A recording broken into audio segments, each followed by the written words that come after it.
Gentleman from Virginia, Mr. Forbes, for 5 minutes. Thank you, Mr. Chairman. Mr. Morton, you've testified that the decision to release this 2,228 individuals was yours and yours alone, that you had no suggestion, conversation, memo, order, or communication of any kind from anyone outside the agency.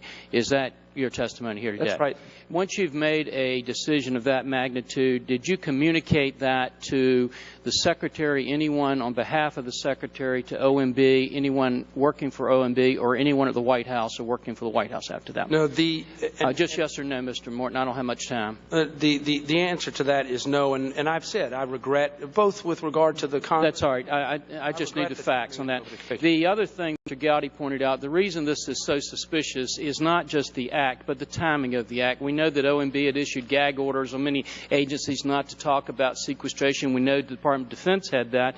And you issued this decision in February when the campaign to talk about sequestration was undertaken by the President. But I want to take you back to December and November of 2012.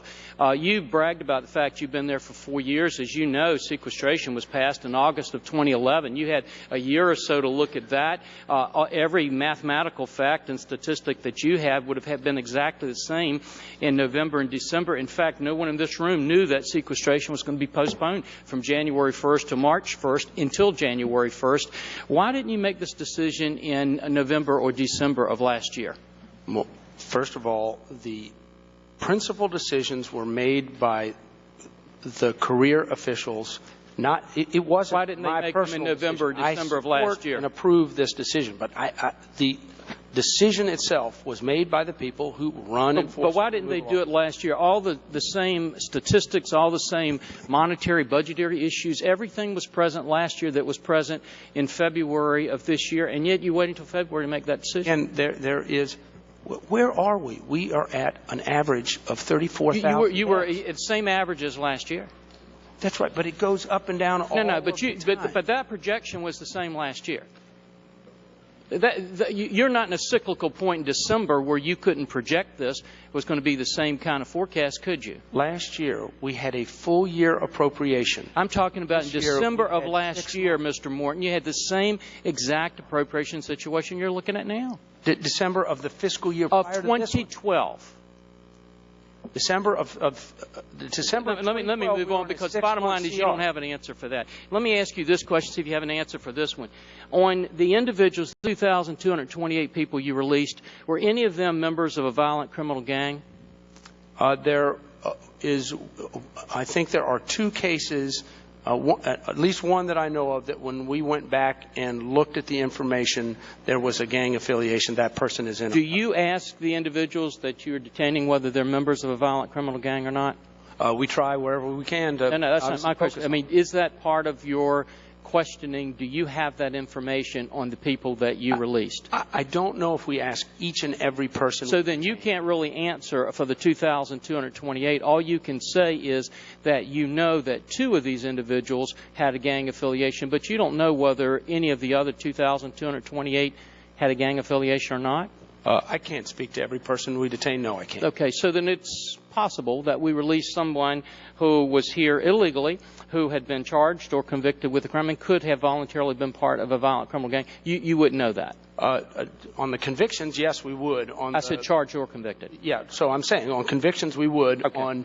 On just general gang affiliation, I can't say that we would know for. All right, let me ask you this question. On the aggravated felonies that you talked about, I'm looking at the list here, and I'm just running through a couple of them, but no one on that list was charged or convicted with murder, rape, or sexual abuse of a minor, were they?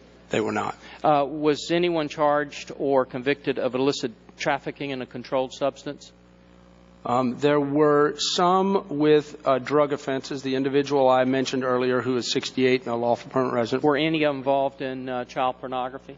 Not of the ones that I am aware of the release, no. So of the 2,228, you can testify that none of them were involved in child pornography?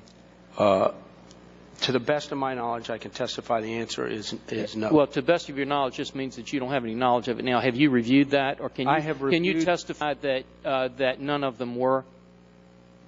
I can tell you that I have reviewed the summaries of all 2,228. I have not looked at the actual conviction records personally on such a number. I've not looked at every A file. Can you answer me this question, because my time's about out?